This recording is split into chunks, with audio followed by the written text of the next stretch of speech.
Welcome to the Jill on Money Show. It's Tuesday, December 17th. An exciting day for you. I know you've got it circled on your calendar, the beginning of a 2-day Federal Reserve meeting. Tomorrow will conclude. I think we're going to get a 0.25 percentage point cut. Maybe, maybe not, but I just think we are. And I think the Fed goes on pause for January, but we'll wait and see. But for most of you, it's not going to impact your life so much. I think for many people who listen to us, you say to yourselves, well, what do I care? I don't carry tons of credit card debt because I don't know, jillionaires don't have a lot of credit card debt. So if you do, you'll get a little reprieve. If you're a saver, you're going to get a little less interest. But, a full percentage point since the beginning of this year. And this is not exactly normalized rates, but we're getting down in the right direction. Okay. So if you've got a question about interest rates or something going on, or if you do have a lot of different debts and you want to know the order in which you should pay them off, give us a holler. Go to jillonmoney.com, click the contact us button and write us a note. And if you would like to join us on the air, check the box. Mark will do everything else. All of our content lives on the website, so check it out, including our free weekly newsletter. Comes out every Friday, so check that out because Mark does a fantastic job compiling the stories you may have missed. All right, today we are talking to Iris, who is joining us from New York City. Hello, Iris. How are you? I'm fine. Thank you so much for having me. Of course. What can we do for you? Well, I'm at retirement age, and I'm wondering when I should start to take my Social Security benefits. If the money that I have saved up for retirement is enough for me to retire on. What can I do to improve my situation? Oh, I love improvement. I love improvement. And how can I derive the best scenario, joy, delight from the money that I have so carefully saved? Oh, I that's my favorite part of your whole question. So let's go in this order. Let's go in the order of, let's see where you stand right now. So you're working full-time, Iris? I'm working full-time. How much do you earn? I earn about $85,000 a year. I enjoy what I'm doing. I don't see a need to retire in the foreseeable future, i.e. the next couple of years. And I like what I do. Great. How old are you? I'm 64. Okay. So you're thinking you're going to work. Let's look at the end of next year for the heck of it, just for fun. Let's say you just worked one more year. Let's see how things stand. I already can tell you're nervous about this, so which must mean you have a lot of money already saved. So let's look at, just for fun, retirement in a year from now, December of 2025. Then you can do whatever you want, right? So you make $85,000 a year. And have you saved money based on that income? Do you have a retirement account? I do. I have, I have a 403B plan, which has about $355 in it. I have a traditional IRA, which is about, $30,000 of traditional IRA, and rollover is about $360. Wait a minute. So you have a 403B that's the current plan, and then another $350 in a rollover? Correct. Okay, got it. And the traditional is 30. Got it. The traditional is 30, and I have a Roth IRA of about $5. Okay. How cute. Yeah. And so that's it for the IRAs. Okay. What about other monies? Do you have money that is saved in a brokerage account that you've invested, or in a savings, checking, CD? Like what's in the non-retirement bucket? I have about $10,000 in my checking account. Okay. About $175 in cash and short-term CDs, earning between 4% and 5%. Not for long. No, I know. 30 in I bonds and E bonds. Okay. Another 10 in a Vanguard brokerage. Okay, 10 in a Vanguard brokerage. Got it. And do you own or rent in New York City? I rent. Okay. And what's the rent right now? 31. 3,100? Yeah. So cheap. That's good. I got a good deal. I think I got a good deal. You A lot did. of people listening would think that's insanely expensive. Oh, no, but that's a good deal. In New York, it is. Yeah. Yeah, totally. Yeah. And all right, so I got all the retirement assets, I got all the non-retirement assets, right? Now you said 100, how much in cash and CDs are 175? 175. Yeah. That seems like a lot. Is it earmarked for something? No, it was mostly the proceeds of a sale of a home. Okay. And I just wasn't sure what to do with it. And I wanted to stay liquid because I didn't know whether I was going to purchase something else or perhaps make a pivot and move back to the UK. Wait, we're going to go to the UK. I'm excited. Hold on. Or So Canada. when you look at your income, your 85 grand a year, and then your spending, how do you feel? Are you okay? Do you feel like things are tight? What's going on for you? Well, I also have a small pension that about 10K per year that I draw from a job I did years ago.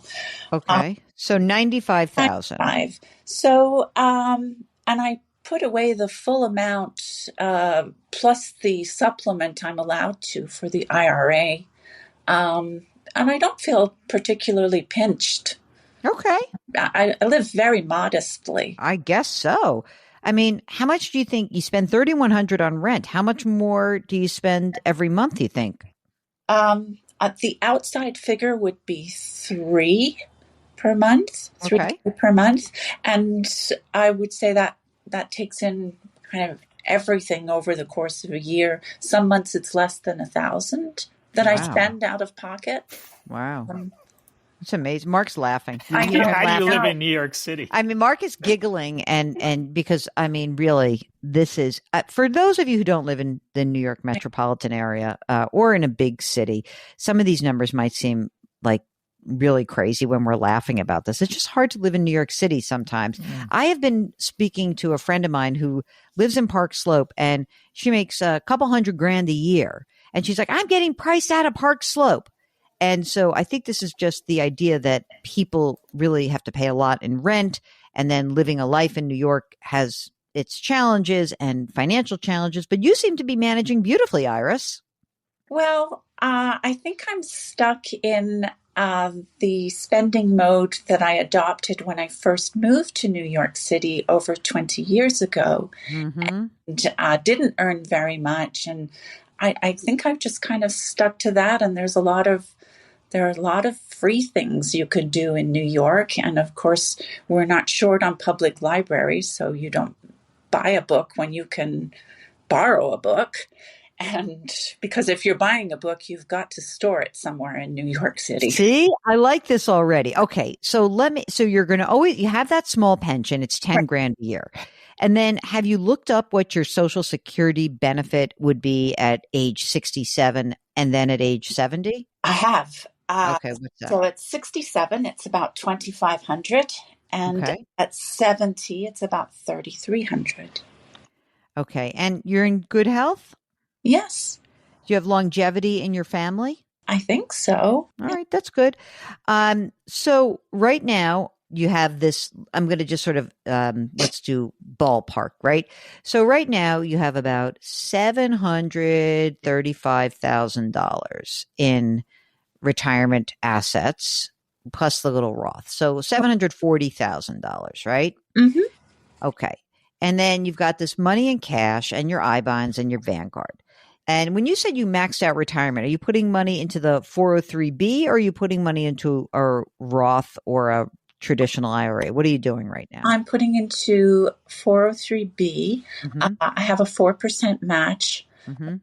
but I also put in up to the maximum plus what's allowed The catch as up. the catch up.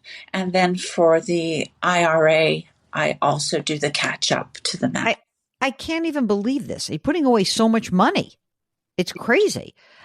So it seems to me that there's no way in heck you are spending 6 grand a month. I get that some months you are, but there's no way you are. You're saving so much. So you're probably paying more, it would seem, just from, I can sort of look at a balance sheet and hear what you're saying, and you don't have any debt, right? No. I didn't think so. It doesn't seem to me like you're consistently spending $6,000 a month.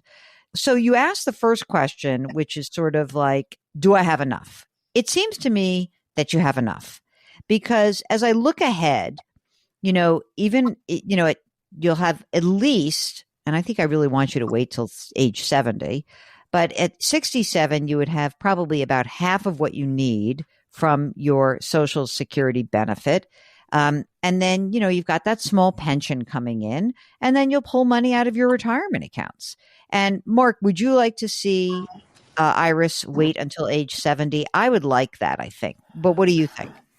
Yeah, and that's kind of an easy decision because she enjoys what she's doing and she doesn't see herself retiring anytime soon. So yeah, so if you look at that, if you just kind of look ahead, all right, and you say, well, what will I have in income at age 70? You would have $3,300 from Social Security, about $800 from your small pension, so giving you $4,100, and you're almost 2/3 of the way towards your high end of expenses. With five more years of growth and contributions. Exactly. So, presumably, you could probably pull the trigger next year. If you like what you're doing, then I'd stay where I am.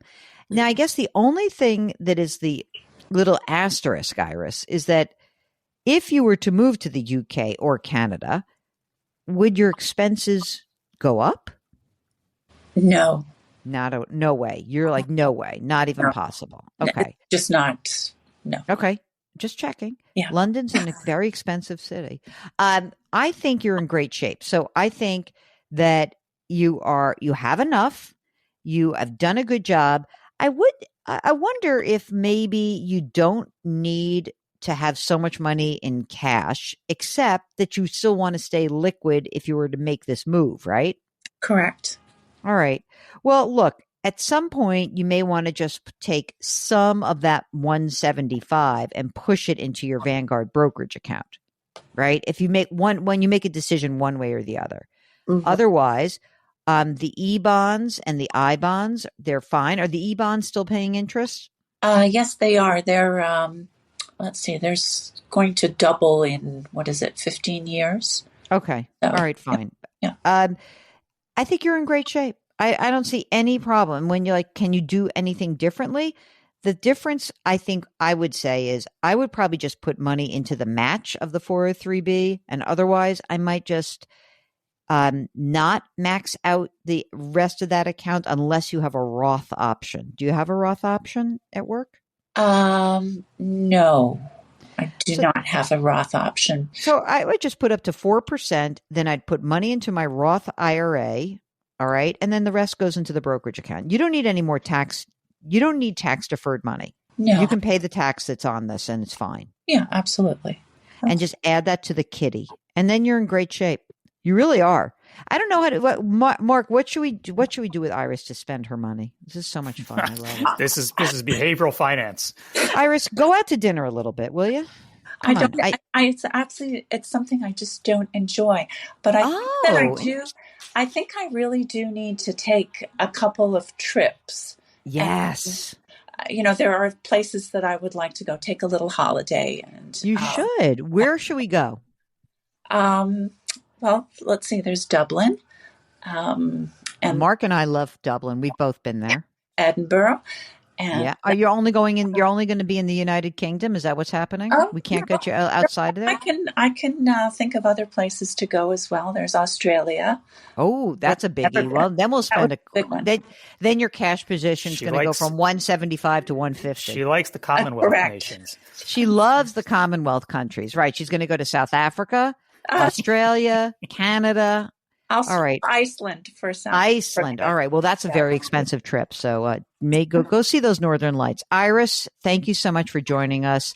And let us know what happens next. It's very exciting. If you're like Iris, boy, we must have the real worrywarts in our listening audience. People who are like, I got money and I don't know if I have enough money and I'm kind of scared. And you want to know what to do next, or you want permission to think about how to exit what you're in right now. Like, I don't think Iris should get like on the retirement train if she's happy doing what she's doing. But it is clear she's done a great job of saving. And if you are in a situation where you just want another set of ears and eyes on your particular case, give us a holler. Go to JillOnMoney.com, click the Contact Us button, write us a note. Let us know if you want to come on the air live. All right, you can subscribe to us on the Odyssey app or wherever you find your favorite podcasts. Do something nice for someone else today. Change your work, change your wealth, change your life. Thank you for listening. We'll talk to you tomorrow.